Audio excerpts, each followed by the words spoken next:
I think the case has a lot of hope. I think it has a lot of merit and a lot of potential. And with the help of new scientific testing and these composite sketches, authorities in Fond du Lac County are hoping to finally identify the woman they call Jane Doe, believed to be Caucasian, about 5'1" and 120 pounds, between the ages of 15 and 21. She was found by deer hunters in a shallow creek in November of 2008. Authorities say the woman was murdered. Emily Matesic explains the new steps now being taken to identify her. Investigators on the Jane Doe case in Fond du Lac County acted as the pallbearers at her funeral back in 2011, more than 3 years after her body was found. And today, some of those same men are still trying to figure out who she is. We always said we're not going to stop.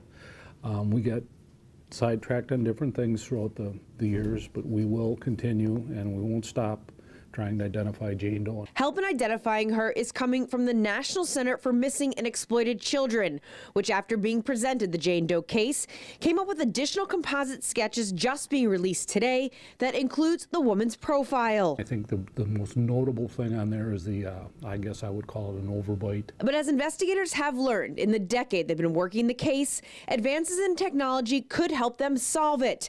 And they are now planning to exhume Jane Doe's body later this week for additional forensic testing of her remains. One of the testings is phenotype testing, which is a forensic DNA analysis that helps give you the morphology of the face, the hair color, the eye color, skin tone, relatives, and things of that nature. So we're hoping to get some historical data of where she either grew up or may have traveled to and resided throughout the United States, because we're not sure if she's from Wisconsin, if she moved here recently, if she was only here a short time. With that knowledge, her information, including the new composite sketches, can then be targeted to a specific community to help identify her and then find out who killed her and why.